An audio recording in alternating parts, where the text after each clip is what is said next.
All right, lads, welcome back to me podcast, Cheaper Than Therapy. Mick Thomas here. How are you? How are you doing? Thanks for tuning in again. Thanks for subscribing. Thanks for liking, sharing. I appreciate it. How was your week? Everything good? Nice. See what I gave you a chance to answer there? I had an interesting week this week. It was, some nice gigs. I got a chance to swing by the Stress Factory. I was up in Bridgeport, Connecticut.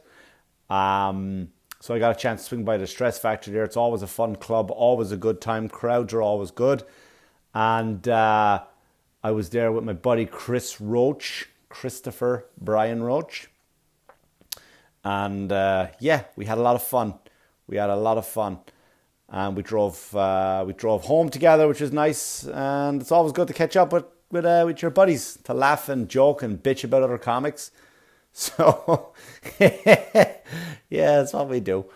And then I was at the comic strip I was off Friday. I took the lad, just me and the lad went to Dave and Buster's. I'm very formal. I don't believe in Dave and Buster's. I went to Dave and Buster's. And, like the arcade game for adults. And it was a good time. It was a good time, just me and the fella. And the little fella. And he became obsessed with one game because he wanted to win a miniature pool table. And to win the game, you would have had to spend like $60 worth of tickets. But I was like, mate, let's just go buy the pool table. He's like, no, I want to win it. So I can applaud his work ethic, right? But hang my head with his stupidity. But yeah, man, it was and then Saturday night, last night, I guess. Well, this is Sunday morning. I'm recording this. Last night, I was at the world famous comic strip for 2 shows, and those crowds were just fantastic. 2 fantastic wall-to-wall crowds, and I just had a blast. I had a blast, and it snowed, of course. So everyone thought once it snows, people are like, I'm going to stay home, but they came out in drones to the comic strip. So I had a blast. I had the last spot of the night, which is normally the spot I don't really like that much, because I usually find, because the audience have got such a heavy hitter show, such a fantastic lineup, that they're all kind of, people are exhausted by the time you get up there. But no, they stayed with me, they waited for me, and we all we have fun. But yeah, this week up in Connecticut, it was here's the thing. I went to a Chili's. Here's what I'm gonna say. This is why I think we need a war. Right, we need a war. Now, I'm not an advocate for war. I'm not hoping there's a war by any standards. But having said that, I feel we do need a war just so people can be put in check. What are you talking about, Mick Thomas? Hold up and I'll tell you. So the other night I'm up in where am I? I'm in Connecticut, and I was up there for 3 nights. And staying in my hotel, and I said, you know what? Let me go out to get something to eat. So I go into the old app, where's a restaurant, right? It's got all the usual ones. So I said, I had Chili's. I'll go to Chili's and have a look at the menu. Maybe I'll get a piece of salmon there. I was craving a piece of salmon. Trying to cut back a little bit. Not all the way, but I'm trying to cut back a little bit on the meat intake. So, I'll go to Chili's. Let me go to Chili's, get a salmon. So I always go to that Chili's when I'm there, if I do crave a Chili's. So I go there, and I'm sitting at the bar, and so kind of wide open bar. And I was like, all right, this is nice. I'm by myself, this is good. Barman comes over, what can I get you? Yeah, give me these trunks. Yeah, let's get some chips and dip, and let's hang out here while I'm waiting for when I decide what I want. Now all of a sudden these 2 women came in, right? Just typical, just white women, right? Just they I don't know, maybe in their late 30s, maybe mid to late 30s. And it just do you mind if I said her? It was just and they fucking and I go, well, there's a lot of other seats around. And then they kind of looked at me like I had two heads. I'm like, are there, that's fine.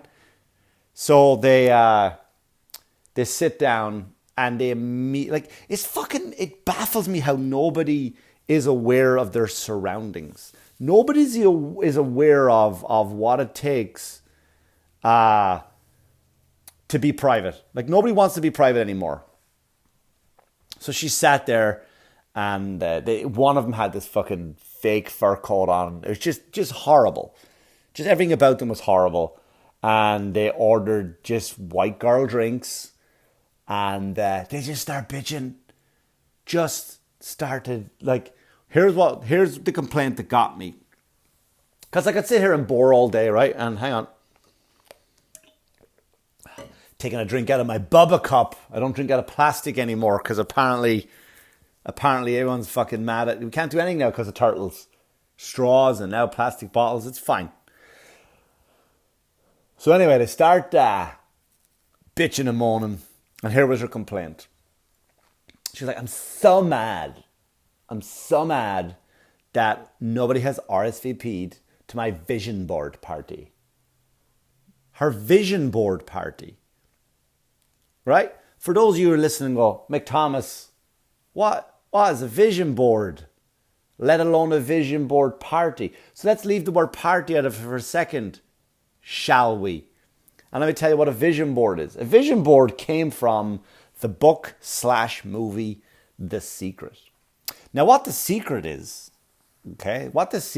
it's basically this woman wrote a book and she said, you know what?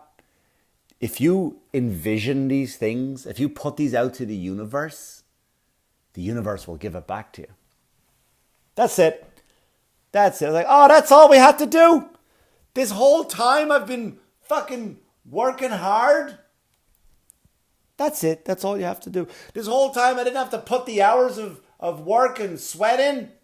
No, just, you got to put it to the universe about what you want. And it comes back to you. I was like, are you fucking serious? I remember I read, I do air quotes because everything I do is audiobook. So I listened, consumed. I put on The Secret because a bunch of my comic friends were, bro, you gotta, So I try it. And the opening, like, few chapters are about, like, examples of how The Secret has worked for them. Right? And it was stuff like, one guy was like, yeah, well, I used to get up in the morning and I, sometimes I'd be late for work, or I would have to leave a half an hour early for work because it took me a half an hour to find a parking space. And then I learned about The Secret. So what I did was I would just put out to the universe, and I would envision this parking space. And you know what happened? Every morning, that parking space is available for me. So this fucking guy is telling you that, you just get up in the morning and go, all right, in my parking space? Got it. I put it out to the universe. The universe is going to give it back to me. You fucking weirdos. And look, I'm not shitting on anyone's religion right now, but I am shitting on if you're a believer of The Secret. Right? It sends out the message again. It's almost like a fucking infomercial, right? That'll put on for fatties that you'll see like at 2 o'clock in the morning or 6 o'clock in the morning if you're watching TV. And it's like, you don't even need to work out anymore. This machine here will give you 6-pack abs and you'll get it in 20 minutes. Not 20 minutes a day. We'll get it to you in 20 minutes, these ab work, these fucking 6-pack abs. Nobody wants to do the work. Look, I was at the gym yesterday and I got mad again. That's not like you, Mick. I was on the treadmill, right? Watching, I watch Spartacus when I run, the TV show, because it kind of makes me feel so out of shape. I'm nearly finished it. I've watched it, I think, 13 times, I've told somebody. I've watched that 13 times now from start to finish. Yeah, every season. So I'm watching it, and there's a guy next to me on the treadmill, and he's got the treadmill turned up to almost a fast pace, right? I would say like a little bit more than a steady jog. And he's sloppy looking, right? Again, I don't really make fun of people's appearance. No, I don't say I don't really. I don't make fun of people's appearance at the gym, because you're at the gym, you're doing a good thing, you're turning things around. The gym is a great place. The gym is very helpful. I don't talk about it doesn't necessarily turn your physique. I don't go to the gym for my physique. I go to the gym for health reasons. And if you're at the gym, yeah, some people are in there and they're looking for, I want to look like this, I want to look like that. That's good. But the overall senses of the gym is like health. So I don't mock people at the gym, unless they're being a fucking idiot. Then I mock the idiocy. So this guy just gets on the treadmill next to me. Now, he doesn't run. He holds himself up from the side, and he just slaps his feet off the fucking treadmill. That's it. Just slapping his feet while he's holding them. Like when I used to have a treadmill, when I used to have my own gym in the house, my daughter would come in when she was younger. She'd go, "Hey, look at me, Dad," and she would hold herself up and slap her legs off the thing as she was running. Not even running, just slap it. And it was funny, right? So it was loud, it was distracting. I was like, all right, maybe he's warming up. Maybe he's back from an injury. Don't judge so quickly. But he did this. Then he stopped. He got off, got back on, took a drink of water, did the same thing again. I go, "Mate, what are you doing?" And he just kind of looked at me and went back to doing his fucking flippy flop thing, right? Now, then when he was done, after maybe 20 minutes, because he was on it before I was there, maybe 5 minutes before I was there, and I ran for half an hour. Humble brag. And so he takes his phone out, takes a picture of, I guess, his stats, his numbers, how long he ran, right? If there was an incline, and how many calories did he burn. So this fucking idiot ran, and this is a guy who probably wants The Secret. He probably read The Secret and go, "Want a six-pack body? There you go. I don't even really have to put the work in. I'm at the gym now, so The Secret's going to take care of the rest." It's like everybody wants this fucking shortcut. So this annoying bitch was like having a vision board party. So let me go back to the vision board. The vision board is you put all these things, you cut them out of magazines or whatever, and you put all these things on, and it's your vision board. And you get up every day and you look at these things, and they will manifest. They will manifest just from wanting them. No message of fucking hard work throughout the whole Secret. No message of, "Hey lads, fucking get the back into it. Put the back into it, bit of elbow grease. Get stuck in there, lads." None of that. They're just trying to show you that nothing comes. Like, you don't need hard work. Fucking visualize it. Is it on your board? Then you'll get it. The only thing I can see that happening really is if you want a car that you can't afford, right? And this is what I was thinking. If you want, let's say, like, I'll fucking pick any car. I don't know, like a Lexus, right? And you go like, "Oh, look at that 2020 Lexus. That's awesome."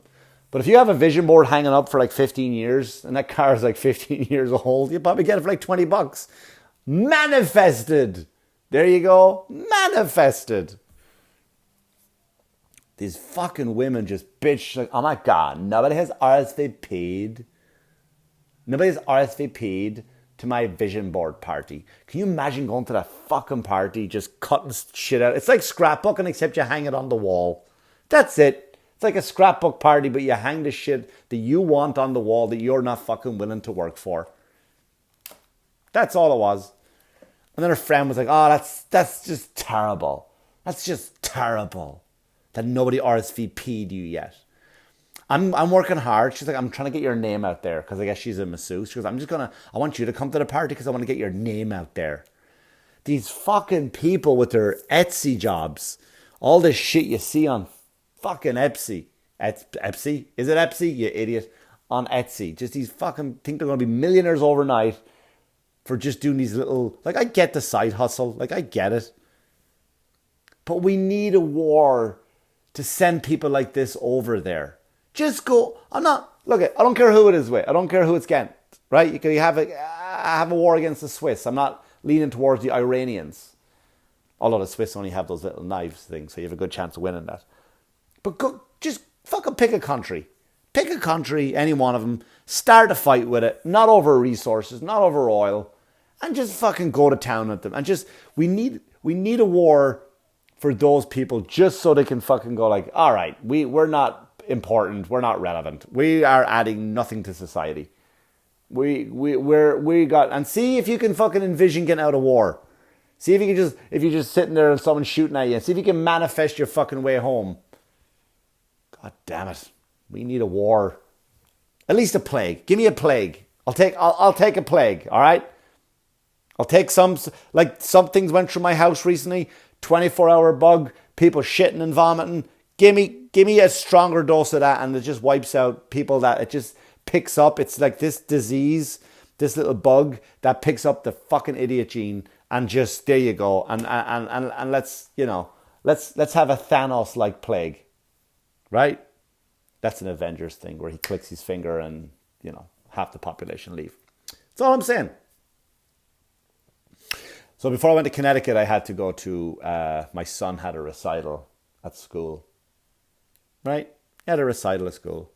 First of all, can we just stop telling kids they're amazing? Let's stop. Let's just stop right there, say they're amazing. Go, good job. I saw you up there. You tried.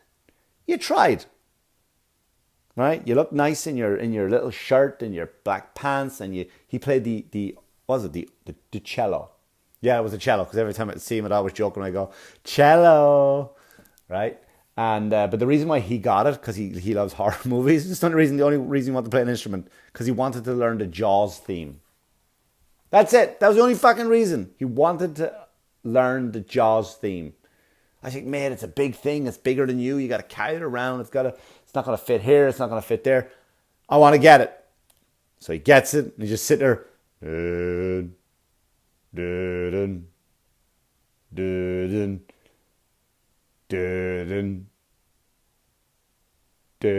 like, mate, where's the fast part? He's like, no, I just like the slow part. I'm like, oh, fuck me. So I go to his thing, and listen, there was 6 classes, which was fine. I've been to classes where there's 10 of them, and they all do like 17 songs each, and everyone comes out with old beards. New presidents have been elected. It's fucking ridiculous, right? But this one wasn't terrible time-wise, right? It wasn't terrible time-wise. But here's what I will say. If you're a music teacher, or if you're part of the school, or anything to do, if you're involved in these concerts with the kids, please, one class does hot cross buns. That is it. Do you know how many times I fucking heard it? All classes did hot cross buns. Hot cross buns. Hot cross buns. And it wasn't even there was never up and down part. It was just hot cross. If you were to sing it, you'd be hot cross buns. And then one class had the balls to sing hot cross buns and Three Blind Mice. Same song. Same fucking song. Hot cross buns, 3 blind mice. Hot cross buns, 3, losing my fucking mind. And then all these parents were just like applauding. And when the kids got done, listen, it was like a fucking, just the noise of all these. It was like a fire in a pet shop. That's what it was. That's all it was. It was just like if you started a fire in a pet shop, or Australia. Oh, that's fucking mean, isn't it? I went too far. This is the episode I went too far. All right. I guess I went too far with that one.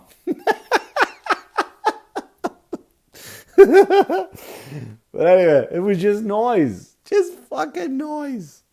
But then people afterwards. You're amazing, Hunter. You're amazing, Brandon. You were just... Stop telling kids you're amazing. Please, when they're not. Go, you were good. Congratulations, that was your first concert. I'm proud of your effort. All of the above. You were up there. Right? Stop saying they're amazing. Because if you tell them they're amazing now, what do they have to strive for? You go, you're amazing. I'm amazing? All right, cool. I guess I'm done then, right? I'm done. No more work. I'm done. I'm already amazing. Who would have thought that? Right at the gate. First concert, I fucking already reached amazing. Let's stop with that. Do you know that one of the greatest pieces of artwork ever was the Sistine Chapel, right? By Michelangelo, however you want to pronounce it. Right? One of the greatest pieces of art ever. And he nearly killed himself because he hated it. He was so upset with his work that he went, you know what? Fuck it. I'm done. I'm done. That's that. He was like, I'm so unhappy with this fucking work right now. This gorgeous masterpiece that I think, and people talked to him about killing himself. Like, Michelangelo, what are you talking about? This is fucking amazing. This is going to be around for hundreds of years. It's going to go down in history as probably one of the greatest pieces of art of all times. Nah, shit.